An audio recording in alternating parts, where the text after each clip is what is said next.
they have a brain disease or a chemical imbalance or things like that, it's typically not very helpful. There's not a whole lot they can do about that. So what is it about their situation and their understanding of their situation that they can take a role in? And then we provide the information, education, and role modeling. But we don't do that until we understand how they see the world and how they see their predicament, because then we'll know what education and information is going to be relevant. And then we connect their self-care to what they want to have in life. So people typically want things like they want to go to school, they want to get a job, they want to have an intimate relationship, they want to open a checking account, they want to do things. And the challenge is, how will treatment help people do those things they want to do? Or how will self-care help them to get a girlfriend or a boyfriend? Or how will self-care help them get a job? Then it's going to be worthwhile. Self-care in and of itself is not, it's pretty boring. It's not a very attractive proposition. So unless taking better care of myself means I can work or I can go to school or I can be in an intimate relationship, people are not going to be motivated to do that. So I think I'll stop there. Okay.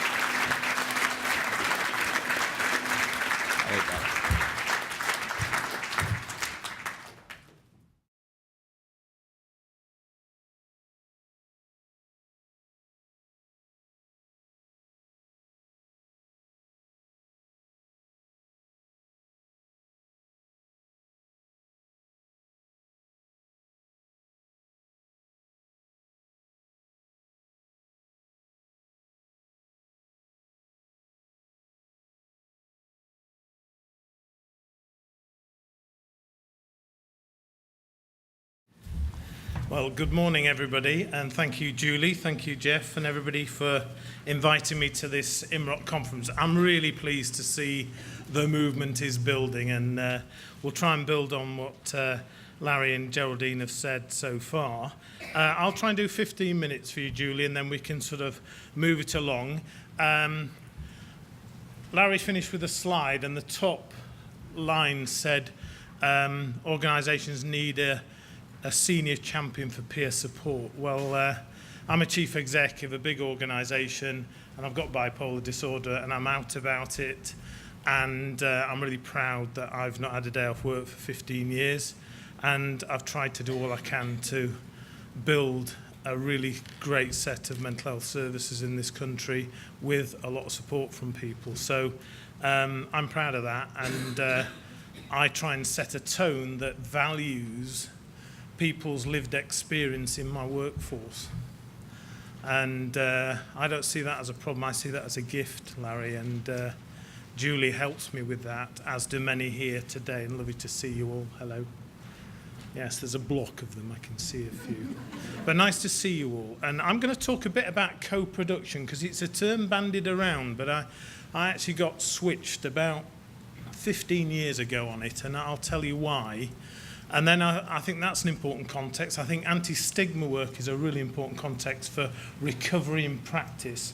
Then I'll tell you a little bit about Recovery Education College, but I won't steal thunder from one of the speakers who's coming, because I'm a lecturer in the Recovery Education College, and I really enjoy that. So let's bash on. Nice to be in Harrogate. I lived in Harrogate for 3 years. It's a nice place. Crocuses. Nice, on the stray. A bit like walking a dog, Larry. Go and walk through the crocuses. It's beautiful. So here you go. The world of Norman and Ramirez, for those who like a good read. Anti-stigma work. I think this receptive context for recovery is really important, and that's what this movement's about, creating the organisational climate and change. You'll hear from Stephen and others in this session about how you do that. And what do you want your life to be? Let's think about the outcomes we're all aiming at, and a little bit a future thought or two for Jeff and Julie to contemplate as they think about the next conference next year, which will have at least 2,000 people at. This was from the launch of our Recovery Education College, sowing the seeds of hope.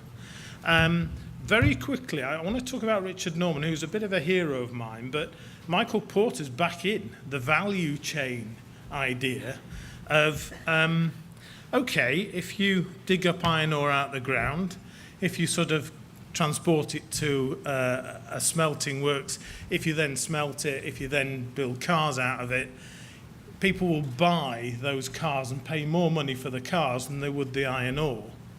And that's called the value chain. And Michael Porter, changed a lot of management thinking around that. But a guy called Richard Norman, who I met before he died, was an amazing man. And he wrote some fantastic stuff about co-production and what it actually is all about. And that's what I was asked to speak about. And the idea of valuing co-creation of things. And I really want to talk about patients and professionals and service users and those interactions within that. But basically, and I'll summarise 2 books for you, all in the space of 5 minutes, because we're all quite busy, aren't we? I think Richard Norman took that concept of value chains and created it into a health context. And he did this very personally because he had cancer, and he had terminal cancer. And he was a very, very clever man, a very, very beautiful-looking man, a very well-turned-out individual. We're trying to match him, aren't we, Stephen? We've scrubbed up a bit, Robbie Coltrane, and he looks like someone else. But in terms of what he tried to explore was the idea of co-creating value for somebody like himself. He had a very bad experience of his own cancer care. And he reflected heavily on that and then suggested a few techniques that he'd learned from his management consultancy career on how people could help him live the life that he had left to the full. I'll give you 2 examples. Anybody know the IKEA, Jen? You must have IKEA stuff. You've got IKEA stuff, haven't you? Well, whenever I get anything from IKEA, when people come round and I've made it all up and everything, I'll say, hello everybody, welcome, come upstairs. I've got this new bathroom cabinet, come and have a look at it. And I'll say, don't you think it's fine? Yeah, very good, Mike, where's the wine? Where's the glass of wine? That's what we come round to your house for, and Mandy's beautiful cooking. And I've got them upstairs, I'm showing this cabinet, because I'm so proud that I've made the bloody thing myself. Now, this is very clever psychology by IKEA that started back in the 60s, and it became a way of you getting really involved in the product you want. And IKEA catalogues are quite interesting. They've got dimensions on them. They've got stupid names that are sort of incomprehensible, but they're all uniquely identifiable. And basically, you go to an IKEA store, you don't pay car parking. You'll even buy an ice cream and some funny Swedish sweets on the way out because you deserve them even though you're queuing. And it's a very, very clever concept, and it's all about co-production. And they reduce their costs because you make the stuff up and you usually transport it back yourself. And it all happened in a launch of a company called IKEA, where everybody turned up, and there were too many people turned up for this small shop. And they all went into the back, and the stuff was quite well organised. So people started, well, can I take this and make it up myself? And it's all about co-production. And IKEA, outside the sort of blue chip world, is one of the most successful, profitable companies in the world, and it's an absolute mess.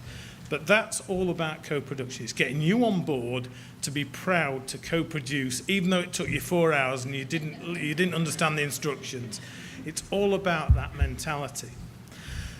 Richard Norman also, I said he was a classic-looking guy, and he would have his suits made up in Sweden. And he'd have linings and other things. He just know these fashion. He was quite fashionable. He said, I really like their clothes. And he worked out his tailor was a brilliant co-producer because he sourced the buttons from Germany and the silk from wherever. The worst they just come from Yorkshire. You are in God's county. Please respect it. We won most of the Olympics, didn't we, lads? Absolutely. But this idea of co-producing. And what it boils down to, and I'll get into the serious point now, and I'll give you the references. Some of them are quite old, but he changed I went to see him, and he just changed my thinking. And I met his co-producer, Manuel Ramirez as well from South America, very different thinker. But they came up with some amazing things. This is us with the Panthers, anti-stigma. I'll come back to that. Is Joe here? Where's Joe? Anyway, patients and professionals. For me, healthcare, health services, social care, care of any form is about people and relationships. As I said to one of the Secretaries of State that I knew last night, I said, it's about the people, stupid. It's not about the economy. Healthcare is about people and relationships. And basically, I've noticed, and the evidence is, that professionals and staff can be in two types of attitude when they're supporting somebody, a patient, a service user, a person. They can be in a relieving mode where they want to relieve some symptoms, or they can be in enabling mode on asking what they want their life to be. And I'm very much of the persuasion that chief execs should try and push people to have professionals who are enabling patients, service users, people in their lives. But also, patients and service users can be in those modes as well. So some patients want to be relieved. Some patients want to be enabled. If I give you two examples, if I, forgive me, have a car crash on my way out of here and end up in Harrogate A&E and I'm unconscious, I want to be relieved. I want to be given 7 choices that I can't understand. I want somebody to sort my head out and get me back and sort my problems out. So actually, when I'm in relieving mode and the professionals are in relieving mode, and anaesthetist is a good example of that, that's good. But actually what we're striving for in this movement called IMROC is enabling modes from our service users, what great skills and knowledge expert patients bring to this. I'm an expert patient. I know what I want, when I want it, exactly how I want it, and I'm very good at articulating it, and I can be very, very assertive with professionals I work with. And what we need to try is really drive into that top right-hand corner, don't we? I do bang on about it a bit in Notts Healthcare, but I hope those really help you. And I'm going to talk about the Recovery College in a minute. This is some of our anti-stigma work. It's been enhanced a lot by the Time to Change campaign in the past 4 years. So having a national campaign that gives it legs. Oh, I'm flashing back. But they're just some of the things we've done. And we've done anti-stigma campaigns around mental illness, around learning disability, around substance misuse, and around integration. We've also done a particular campaign from Rampton Hospital, a high secure, and Debbie's here who's been amazing on that. So for me, change, leadership, personal growth and recovery are all contextualized. You've got to really tailor them to the individual and the circumstances and the setting they're in.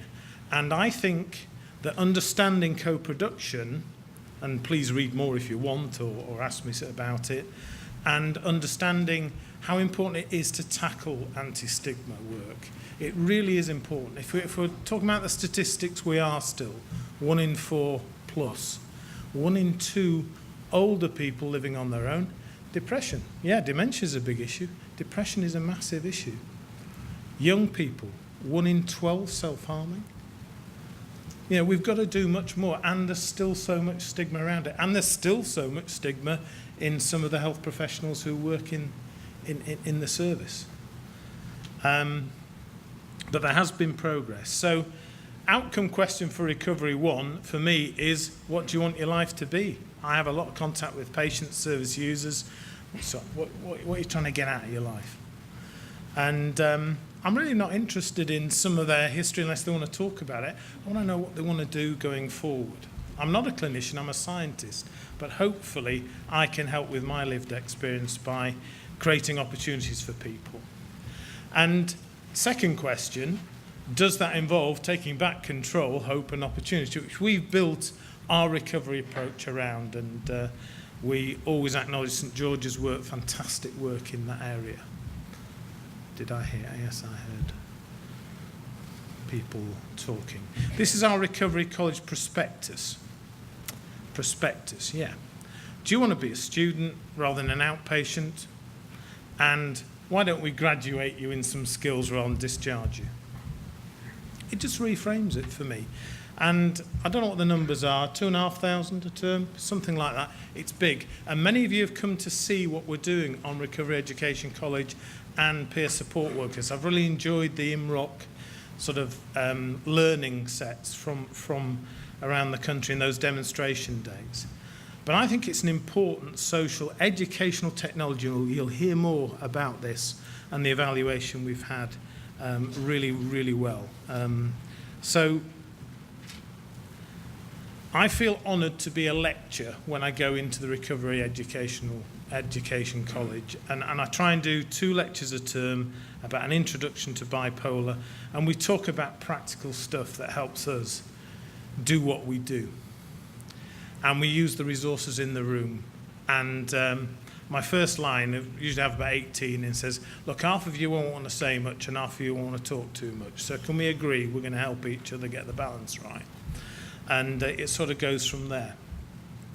Some of the research we've been doing recently, and Julie is really driving this with the teams on research now. We're getting the evidence base up across the country. It's great to hear the progress we're making. One of the qualitative bits really blew me away last year. Somebody says, I'll tell you what recovery is. It's someone to love, somewhere to live, and something to do. And I hope that really does chime with what Larry was saying, because that for me is really important. And I think we've got to think about how we deliver more mental health resilience around that. That's a really important word.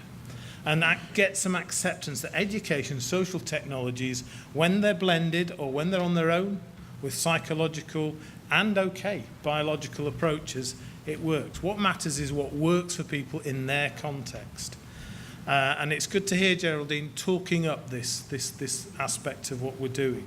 And she's coming to Nottingham. I'm going to be making sure she sees it in practice. Delivery of patient mental health and well-being is a much broader context. It's not just about people with mental health issues. There is so much stress around society nowadays. We need to really build public mental health. And I mentioned some of those statistics that are around. I really am looking forward to seeing the enhanced IMROC movement. I don't know what that means, but I'm sure you'll tell us today and going forward. Let's show the situational leadership we've now got the opportunity to do.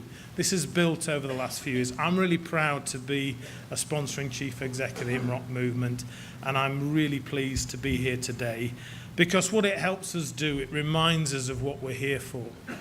And if you work in the NHS, we actually are meant to be working at the limits of science, of human knowledge and skill to improve health and save lives at the time of most need. And I quote from an NHS constitution I'm very proud of. So I'll leave you with that. I'll hand you back to Julie. I'm around, and there's my details if you want to impale me on your spikes. Thank you.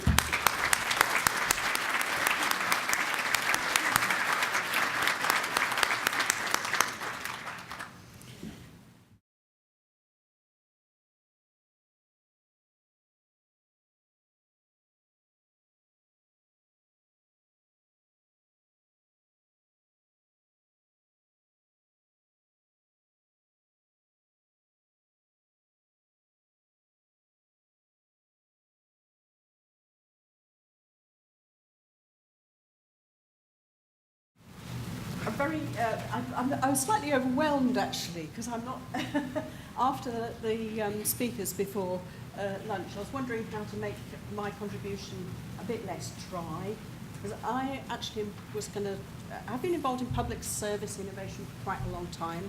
I was originally a psychologist. In the 70s, we set up something called the Mental Patients Union, in Leeds, and there were 5 people and a dog. And this is quite amazing, actually, to see. But it was quite a long time ago. We're in 2014. And I think one of the things that demonstrates in this country is that we can have some brilliant movements. I mean, when Larry was talking, I was actually reminded of the women's movement, which I was involved in, and the significance of working with people to redefine how you saw yourself, how society defines us, whether you happen to be somebody who's unemployed, a woman, black, or goes through periods of mental distress. And I want to talk a wee bit about how the recovery movement fits within a context of a sort of move, if you like, to a social movement, if you like, for completely changing the way in which professionals view the public, work with citizens. And we've moved from really the 1970s and early 80s, where professionals really did treat anybody who's in receipt of a public service. You had to be a tenant on an estate, and you were treated as somebody who would have a grey door, and you would pay your rent on time, and actually you were made to feel very, very grateful. Now, actually, the world has changed a lot. I think the healthcare system generally has changed a lot. But I'm going to talk a wee bit about how we haven't really changed the way in which mainstream services are organised. Larry talked a bit about the original challenge for people involved in the recovery movement was not just actually to access people with lived experience into the system as people who could manage meds, but actually who had the capacity to change the system. And this is proving to be a wee bit more complicated than everybody thought.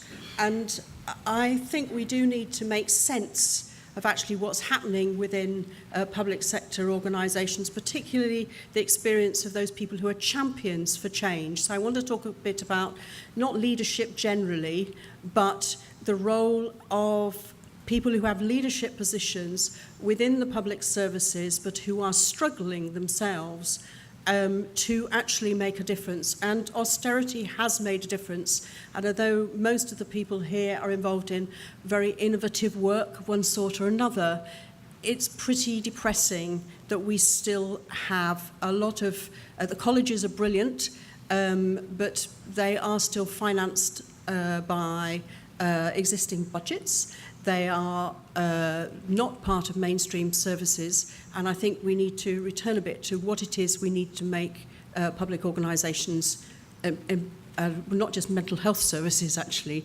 more receptive to the people that they're working with.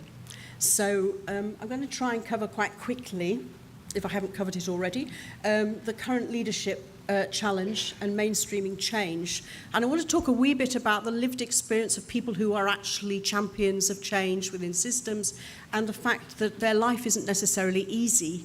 It may be easier for some people who are chief executives, but actually struggling with trying to improve services, work in a different way, and be much more innovative is actually quite hard for quite a lot of people who are paid as professionals, and they do, a lot of them have become more appreciative, I think, of the patient experience than we give them credit for. So the other thing that I'm going to just touch on is the leadership role that's moving on really from just covering individual organisations to actually the leadership role within a place, which Mike touched upon. Most people now who are leading public sector organisations are actually working with partners and trying to create environments that are supportive and interactive with people such that they're designing services in a different way, which is one of the things that Mike touched on.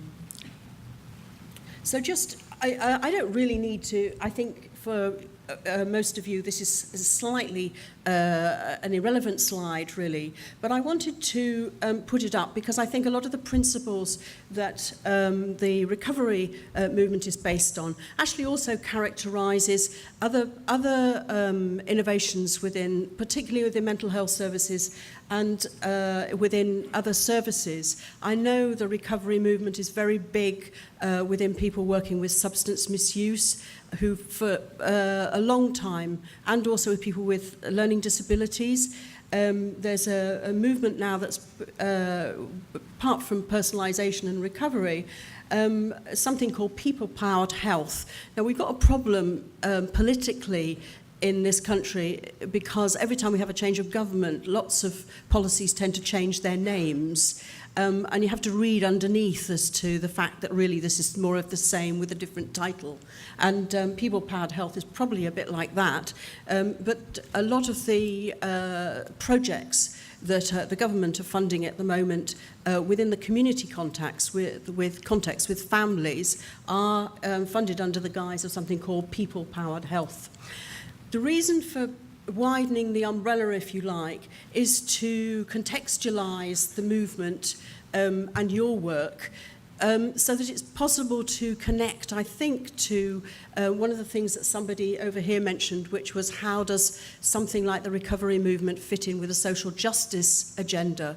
I think a lot of the things that Larry was talking about in terms of appreciation of just everyday life of people is something that if you work in any community, on any estate, you pick up quite quickly what life is actually like.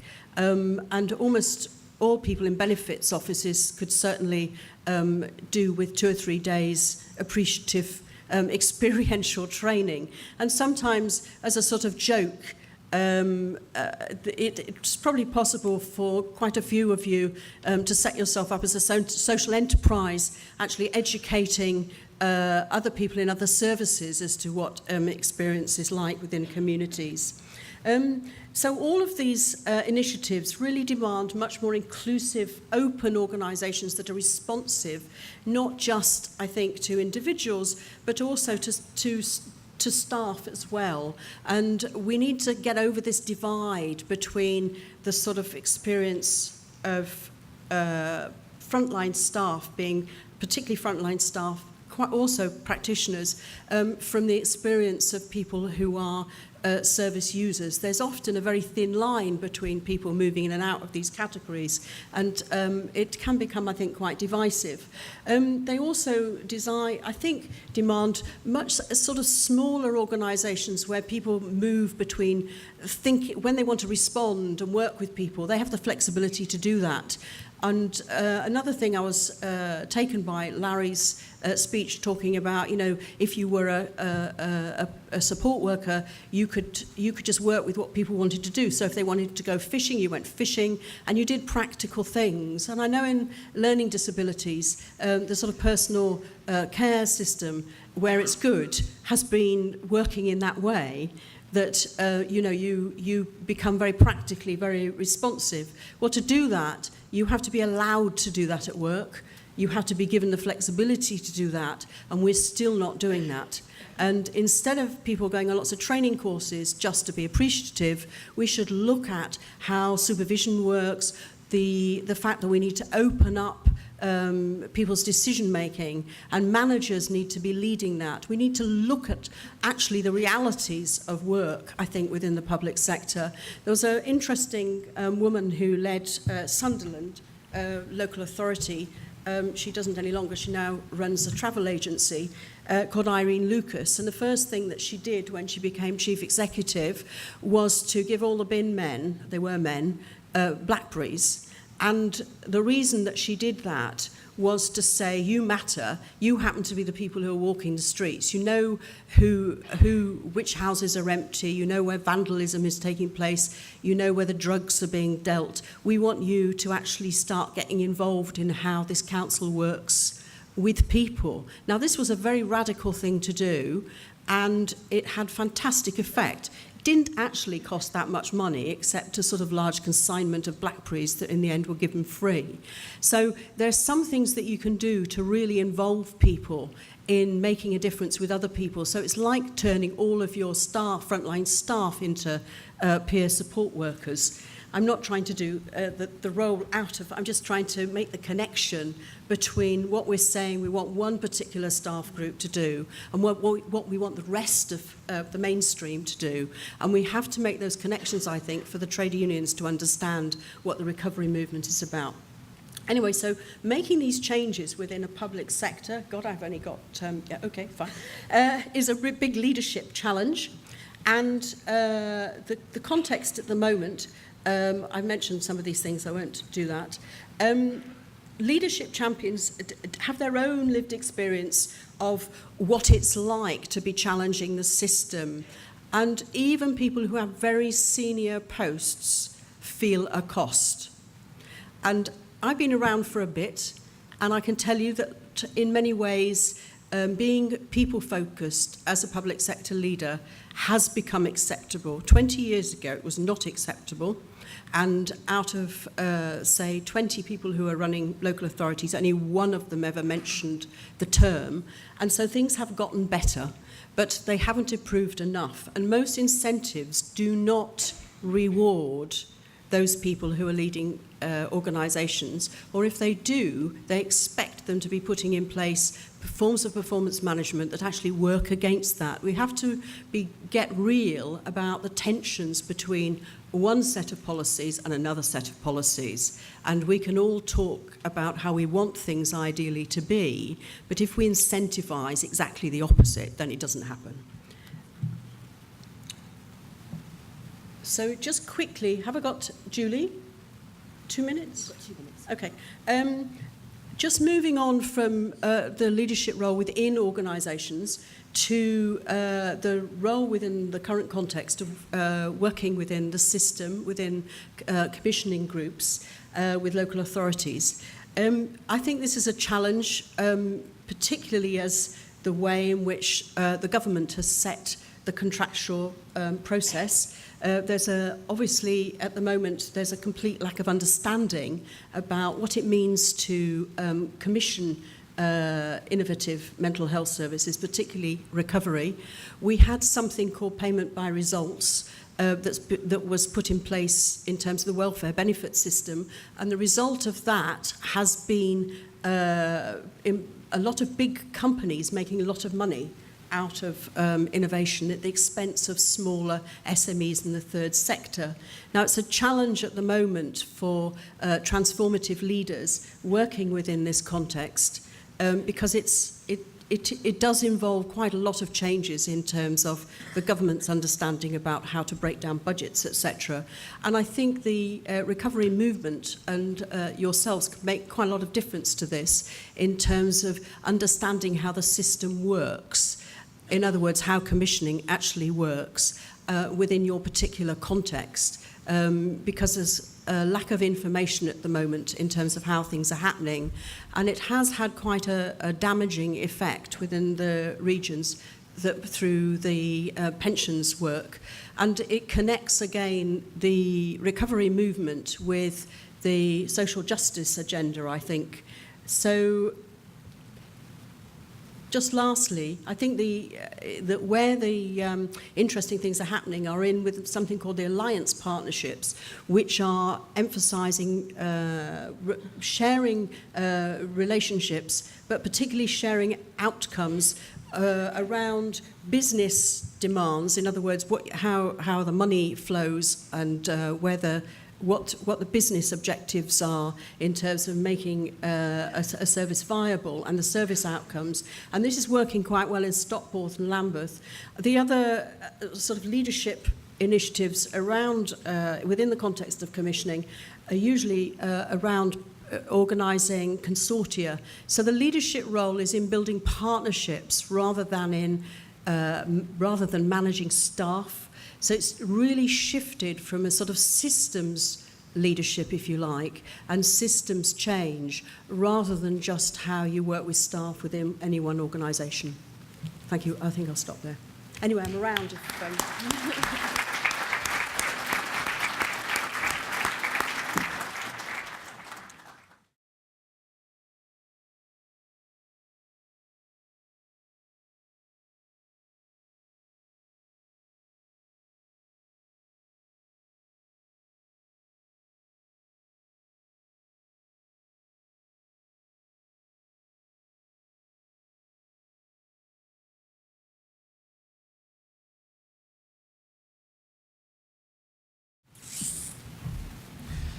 Good morning, everybody.